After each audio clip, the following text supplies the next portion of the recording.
Dans cette nouvelle vidéo, nous allons voir comment utiliser la régression simple sur des données linéaires.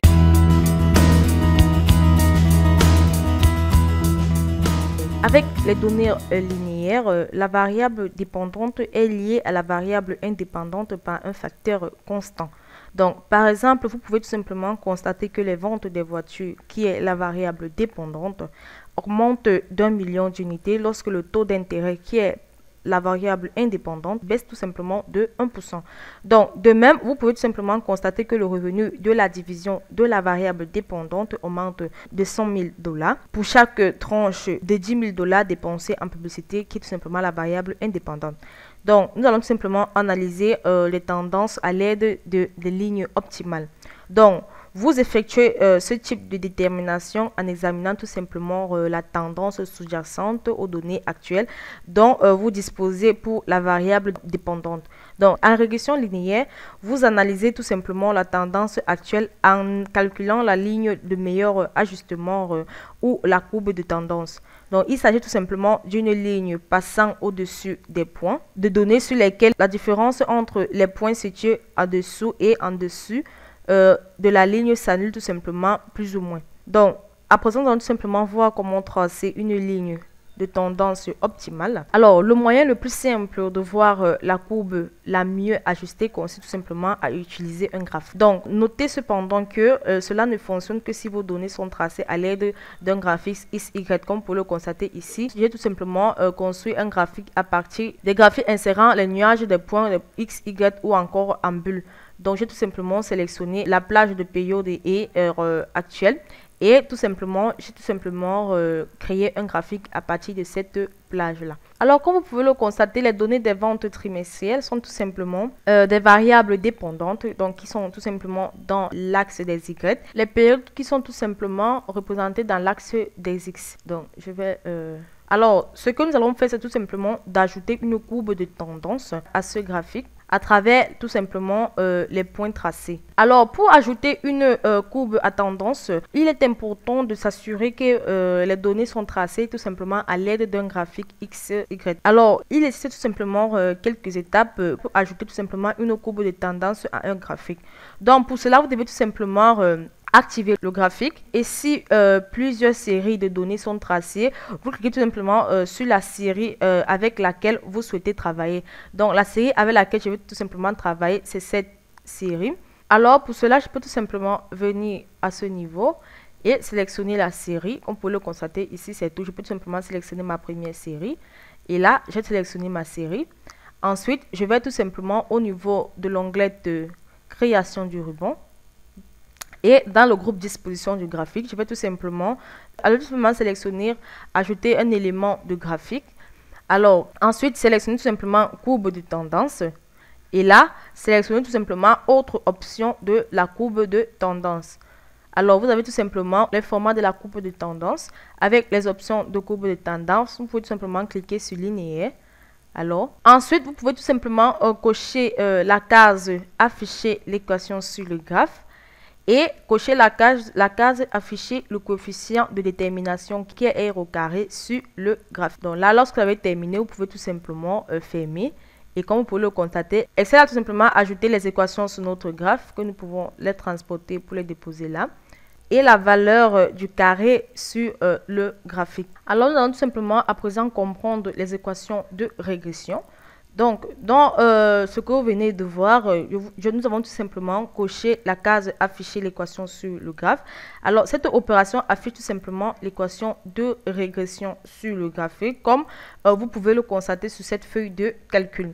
Alors, cette équation est cruciale pour l'analyse de régression car elle vous donne une formule spécifique pour la relation entre la variable dépendante et la variable indépendante. Alors, pour la régression linéaire, la courbe de tendance la mieux ajustée est tout simplement la ligne droite avec l'équation qui prend la forme y égale tout simplement à mx plus b. Donc, vous pouvez tout simplement interpréter cette équation par rapport aux données des ventes trimestrielles.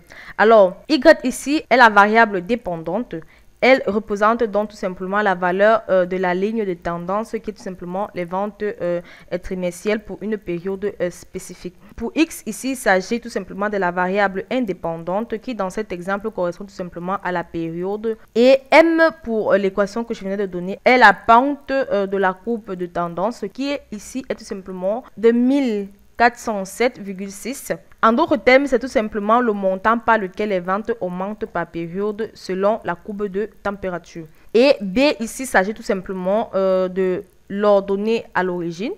Donc, ce qui signifie la valeur de départ pour la tendance, qui est tout simplement de 259 800. Alors, comme vous pouvez le constater, l'équation de la régression est tout simplement de Y qui est tout simplement égal à 1407,6X plus 259 800.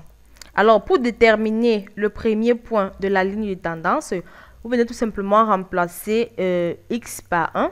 Et vous aurez donc 1407 fois 1 plus 259 800. Et le résultat est tout simplement de 261 207,6. Donc, comme vous pouvez le constater, le premier résultat est tout simplement de 267 000 X1. Alors, il est important de ne pas considérer la valeur de la courbe de tendance comme une tentative de prédire ou d'estimer les valeurs de vente. Donc, la courbe de tendance vous donne simplement une image globale de la façon dont les valeurs y changent lorsque les valeurs de X changent. Alors, à présent, nous allons tout simplement comprendre ce que c'est que ce R carré. Alors, lorsque vous activez la case à cocher tout simplement la valeur R au carré dans le graphique lors de l'ajout d'une courbe de tendance, Excel place les éléments R carré qui est tout simplement égal à un N, qui est égal tout simplement ici pour cette feuille de calcul à 0,7781. Donc ici, mon N qui est tout simplement égal à 0,781 est appelé tout simplement le coefficient de détermination. Donc, les statisticiens l'abreuvent comme R au carré, mais Excel utilise R au carré. Donc, c'est en fait le carré de la corrélation. Donc, corrélation vous indique quelque chose sur la relation entre deux choses. Dans ce contexte, R au carré vous donne tout simplement une idée de l'adéquation de la courbe de tendance aux données. Donc, en gros, il indique tout simplement la proportion de la variable dépendante associée à la variable indépendante. Donc, en règle générale, plus le résultat est proche de 1, meilleur est l'ajustement. Donc, les valeurs inférieures à environ 0,7 signifie que la courbe de tendance ne correspond pas très bien aux données. Alors, il est important de noter une fois de plus que si vous ne correspondez pas parfaitement à la courbe de tendance linéaire, il est possible que vos données ne soient pas linéaires. Donc, essayez tout simplement d'utiliser un type de courbe de tendance différent pour voir si vous pouvez augmenter la valeur de R au carré. Alors, il est possible de calculer les valeurs de la courbe de tendance la mieux ajustée. Avoir ces valeurs vous permet de calculer tout simplement la corrélation entre la valeur Y connue et la valeur de la tendance générée à l'aide de la fonction coefficient point corrélation. Donc, nous pouvons tout simplement voir de près comment Excel décrit cette fonction. C'est une fonction statistique. Donc, c'est coefficient point corrélation. Là, Excel a décrit tout simplement comme une fonction qui renvoie le coefficient de corrélation entre deux séries de données. Donc là, elle a comme argument matrice 1 et matrice 2. Excel décrit tout simplement la matrice 1 comme représentant une plage de cellules de valeurs. Donc les valeurs doivent être un nombre, un nom, une matrice ou encore une référence qui contient des nombres. La matrice 2 représente tout simplement la seconde plage de valeurs de données. Les valeurs doivent être un nombre, un nom, une matrice ou encore une référence qui contient des nombres. Alors, à présent, nous allons tout simplement voir comment calculer les valeurs optimales à l'aide de la fonction tendance. Donc, le problème lié à l'utilisation d'une courbe de tendance optimale correspond tout simplement à l'absence des valeurs réelles.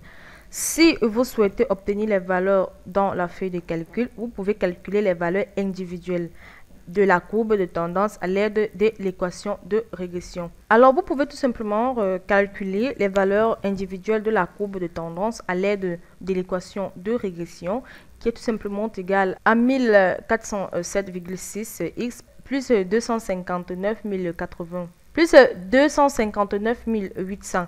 Alors, pour cela, vous devez tout simplement venir au niveau de... en fait, je l'ai calculé ici au niveau de la fonction tendance et j'ai mis tout simplement équation. Donc, pour dire que j'ai tout simplement utilisé l'équation, je suis juste venu remplacer les x par leur valeur. Donc là, au niveau de la cellule E2, tout simplement remplacer x par sa valeur, qui est tout simplement la cellule C2, qui est tout simplement égale à 1.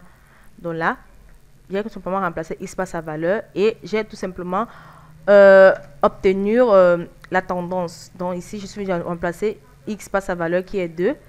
Et là, x par sa valeur qui est 3 et ainsi de suite pour obtenir tout simplement les tendances de mes ventes trimestrielles à partir de l'équation de mon graphique. Alors, que se passe-t-il si mes données sous-jacentes changent? Tout ça, c'est-à-dire mes données X, donc qui sont tout simplement les périodes de change. Donc, par exemple, ces valeurs peuvent tout simplement être des estimations ou elles peuvent tout simplement changer si les données plus précises sont disponibles.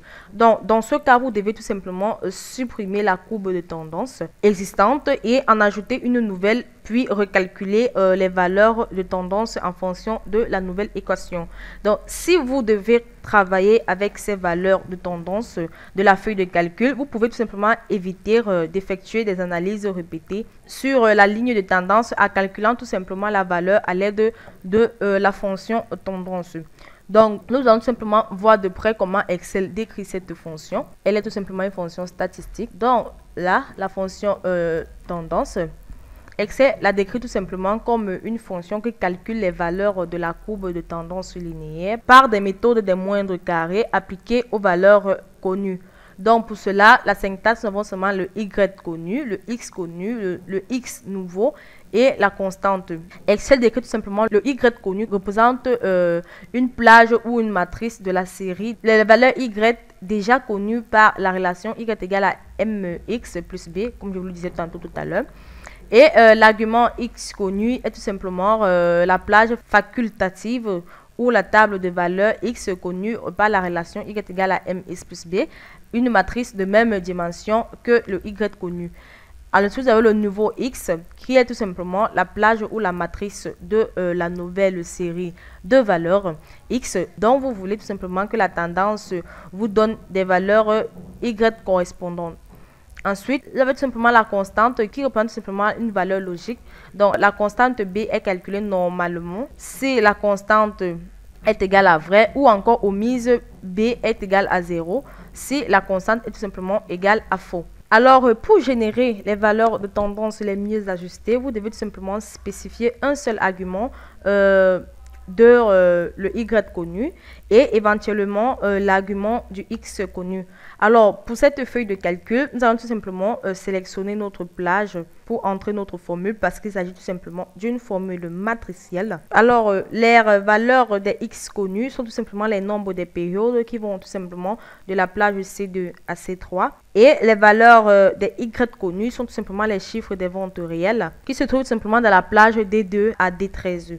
Alors, par conséquent, pour calculer les valeurs de tendance les mieux ajustées, après avoir tout simplement sélectionné la plage de la même taille que les valeurs reconnues, nous allons tout simplement entrer notre formule avec la fonction tendance. Et là, nous allons tout simplement sélectionner notre y connu qui est tout simplement de D2 à D13. Et notre x connu qui est tout simplement la période qui va de C2 à C13. Donc, nous pouvons tout simplement fermer notre parenthèse.